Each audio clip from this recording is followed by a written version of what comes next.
doing? Woo! I'm Pat Contry. Alongside me, we have Billy Hudson, Jay Hatfield, the Game Chasers. How's everyone doing? Yeah. So we got Billy and Jay here. So if you guys aren't familiar with them, they're not really saying anything right now, but hello. You guys can talk too. You can talk. No, y'all doing. So we actually have a preview of the next Game Chasers episode. That show sucks. You guys want to see a preview of the next episode? Yeah! Oh, okay. All right then.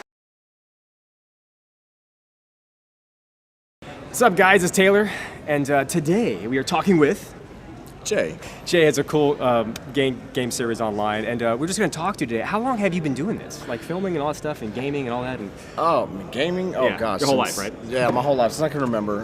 You know, probably classic story. Played a little Atari, but really got into it Nintendo. Right. And from there, it just... I mean, I'm 33 now and still doing it, so... So you're with RetroWare, right? RetrowareTV.com. How do you feel about new kids?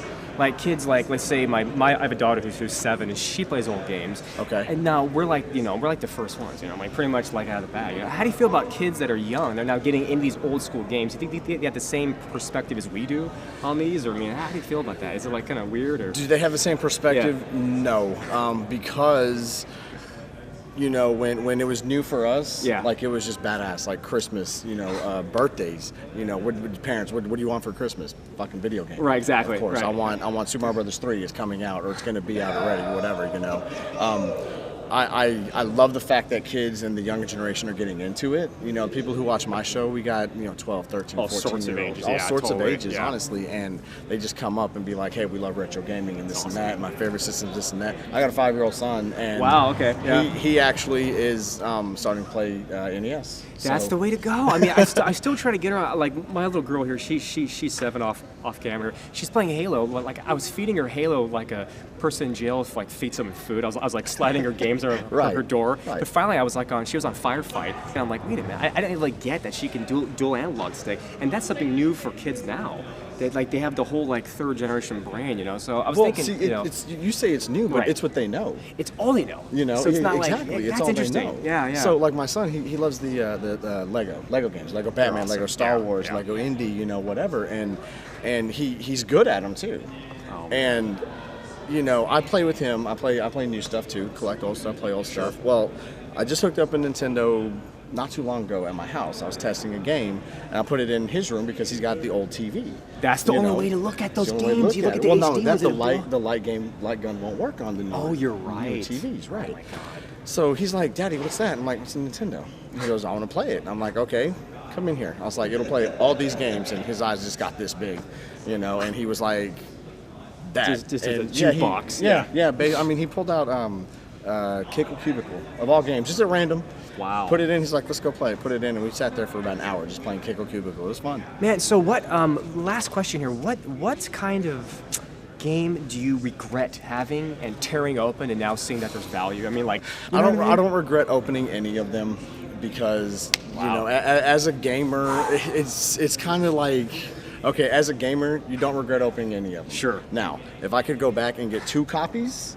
3, man. Three copies even, right. And no game specific, just any game. Because any game right now from back when we were kids is I mean, it's just worth more now than it was then, most of the time. Wow. So, let's say Super Mario Brothers Duck Hunt, for example, or Mario Brothers 3, or Mario Brothers 2, or Excitebike, anything, I would want 2 copies of it. Oh, it's so awesome. Open one, play it, and just leave the other one. That way, now, here I am 25 years later, I can be like, I got it.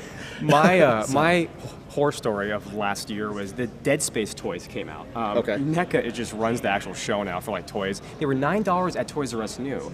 And I was like, I'll buy one, open it. I didn't realize that now they're 100 on Amazon. No one has, they're just 100. Nobody will go any lower. I'm like, I would have bought 9 of those and just kept 2 and sold the rest. But it just hurts, man. You're like, those kind of things, you're like, oh my God. But then again, you're just too crazy about it. But I have a show called The Game Chasers on YouTube on RetrowareTV.com.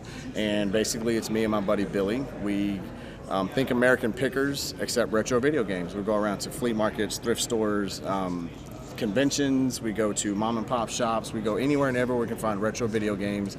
and buy them, try to get the best deal possible for our own personal collections. It's the best. You know, I've been waiting for there's all these shows out, like, you know, Storage Wars and all that, but there's this is my kind of show that I can watch. That's like that whole real deal, you know. Right. I think that hasn't really been done yet for games. It hadn't been done at all for games. It's got to be pushed. You guys are doing something new, so I think that is really got to be told, you know. The thing is, it's something we've always done. We've always collected. We've done it for a while now. I mean, probably 7 years. Sure. And one day, literally, we're watching an American Pickers Marathon, and during commercial break, Billy looks over at me. He's like, "Hey, let's just record us doing this in video games." And I was like, "Fuck it, let's go, let's do it." People want to watch that. I would sit down and watch it, you know, all the time, you know. Yeah. So you know, Billy has a background in video editing. He edited it all together. Oh, you guys had that talent. It online, yeah, just to see what would stick, and people, for some fucking reason, like watching us. So. Well, you can click my 8-Cup Ribs here to check out the link to their page, and click here, and you can totally check it out. You know, man, you've been so cool. I'm really glad to come out here. You guys actually brought me here. I've been here every year. Is this your first time here? This is our first time here. Glad you came to this one. I'm Taylor. Jay. See how I do that? I see that. I see it. See how I saw you? I got to get used to that. I do it on purpose. Do it again. Okay, ready? I'm Taylor. I'm Jay. And we're going to check out some more stuff here. But thanks for talking, man. No problem. You guys are awesome. Thanks for talking. Okay. Cool. That was cool. I should tell the story of the Nintendo Powers. Oh, okay, yeah. This guy right here catches me slipping, I admit it. You got some Yesterday. first issue Nintendo Powers. I'm talking not issue 1, but the second one, It's and like- I think, below 20? It's like 2 through 30. Yeah. And the ones that you usually, the early ones that always have the staples, and you always find it in really bad condition, obviously. These things look like they've never been touched, like ever, by human hands. And, how much did you give for it? Well, there were a few that were as pricey as like $2 each. Oh, yeah, you know. Most of them were $1. So. No, but the guy had them in a box, was basically, I don't know, $1 each? And I was trying to be nice to the seller, saying, "Hey, No. Joey's getting these for too low. You can charge at least triple what you're charging." But he didn't want to take my nice advice. I don't know I why. believe your nice advice was, "Woo, you're scamming this guy." Hey, why don't you just go download them online or something? What really drives me crazy about it is the fact that, I can go and spend a few more dollars on, a Volume 2 or whatever, but it's never, ever going to be in that good of condition. They were not even red, but all right. That's too bad. Okay, I'm gonna do some stuff here. Let's take this. Well, Minecraft. They're blocking our dope logos, but okay, we gotta floss this. Okay. What's going on, guys? It's Taylor. This is Rue from Clan of the Grey Wolf.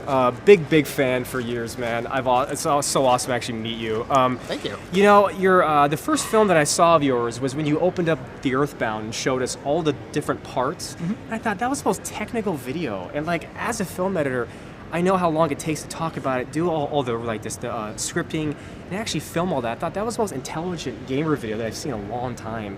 So I just really want to say, how did you get to, how long did it take you to do all that and do all that? The filming actually surprisingly didn't take very long. Yeah. All I did was I just pointed the camera down at my table, made sure there's no crap all around. Right. And we did dry run beforehand. Yes, of course. And I just talked. I had the mic, shotgun mic reversed, so it was at my face. Oh, that's smart. And just kind of was talking off, try to keep the ums to a minimum. But that's I hate basically that. what it I'm so was. bad at that, by the way. I know. Oh my god. I do that like crazy, which is why I need script. But you do good editing. You have very good you. flow. The way you talk makes the films that you do just even more enjoyable because my films are pretty vulgar. I have Tourette's, so I swear and I cuss. It's not for kids, but the way that you do it is so tuned in.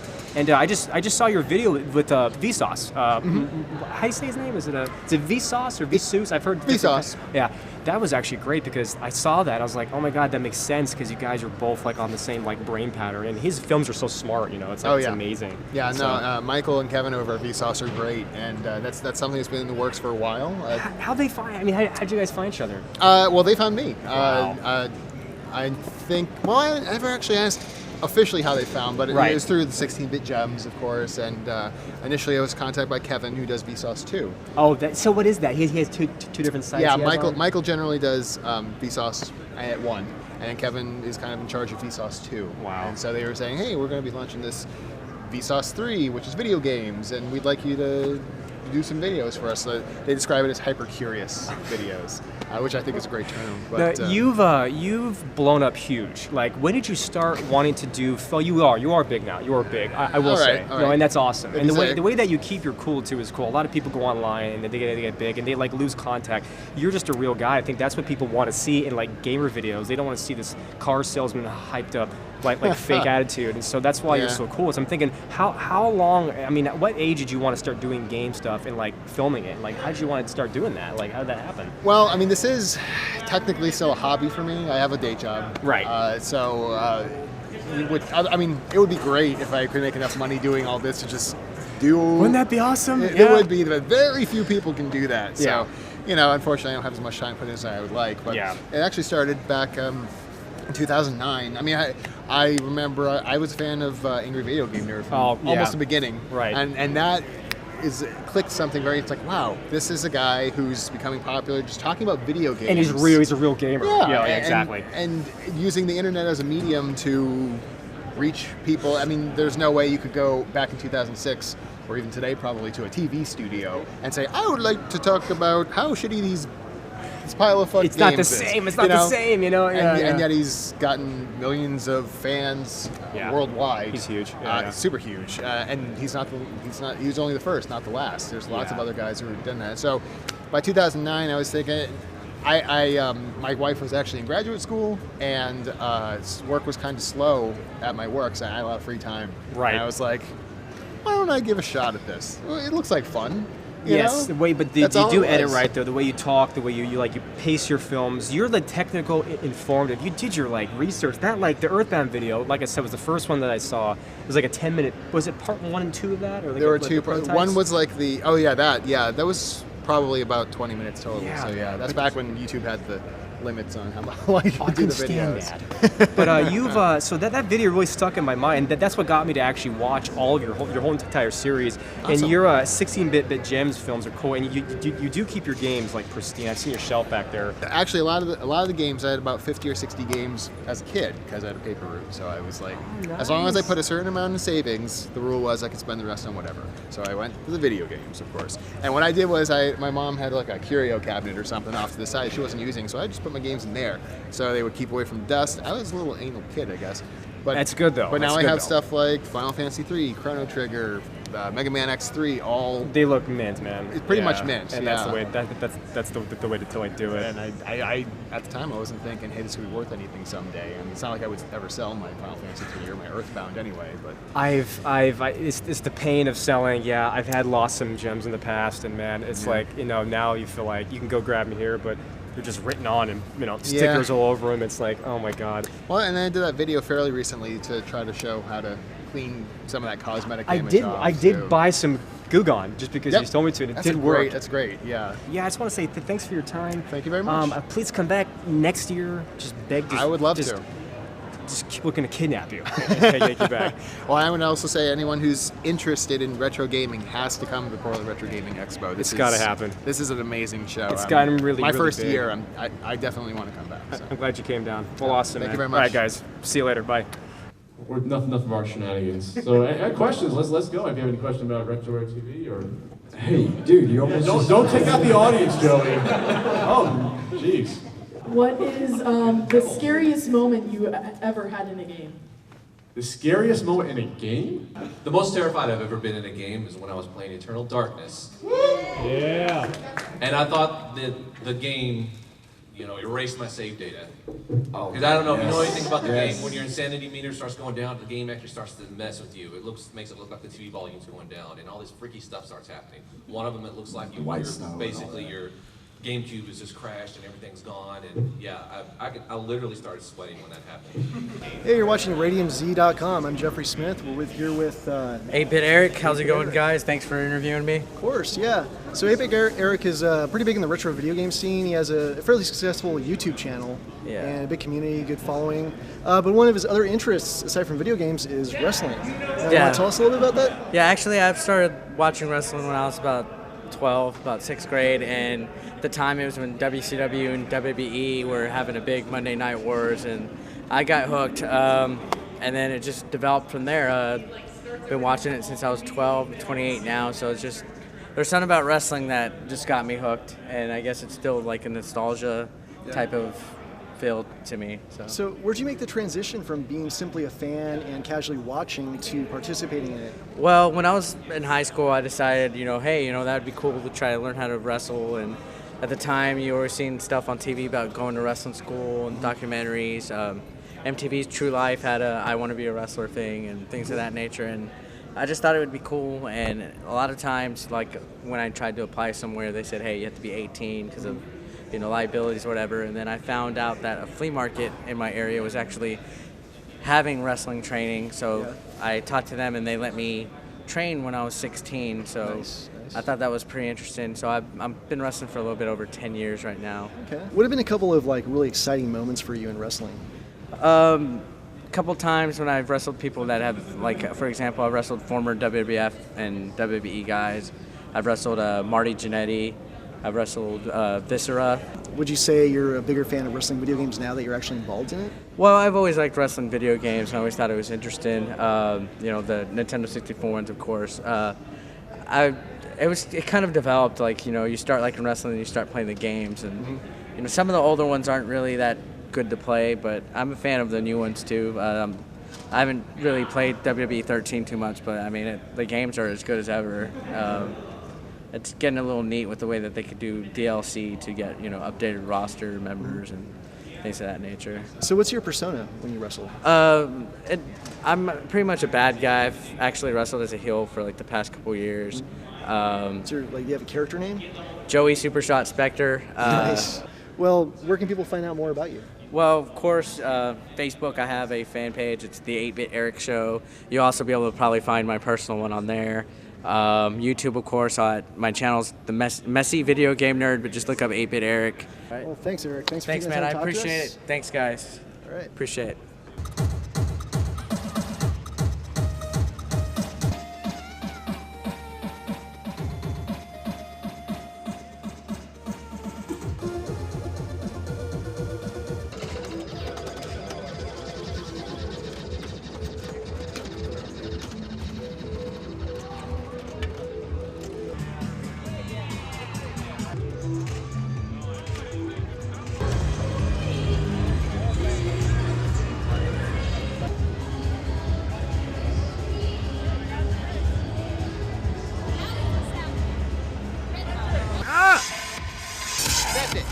Accept your fate. There's no fighting it.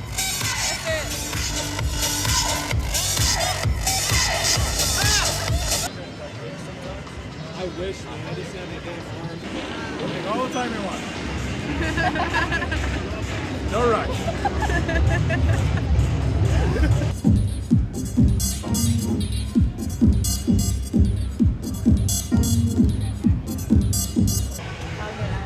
Oh, what am I doing? What happened? What? Huh? Oh no, you broke it. How did you get an interception already? That's because I'm that badass. What? Okay, that's fine. So we need all your money. Why? Oh, whoa, come back. That's fine. Here, take it all. Thank you. Oh, tackle. Oh, come on. 3rd and 14. I like this. Oh, come on. Nice try on the top. I think your guy was offsides, actually. I think you're butt. Who's going to win? No, he ain't. You're playing 2 players? Yep. Oh, watch this. Watch this. Oh! That's fine. Oh, man, my ring fell off. My ring got shattered. That's going to be hard to explain. You were my witness. My ring got shattered. Whoa. So when I go home with no wedding ring... You know what that means? What, you put that at Walmart? How did your ring just shatter? That is the trackball. I told you these things are dangerous. You know what is that made out of? Plastic? Actually, yeah. That mini golf game over there, they have missing children from 1981. Oh, I did see something. Kids been missing for 30 years. That's scary as hell. They like found you and that was still out there. Well, and they just never took it away. Somewhat relieved, I guess.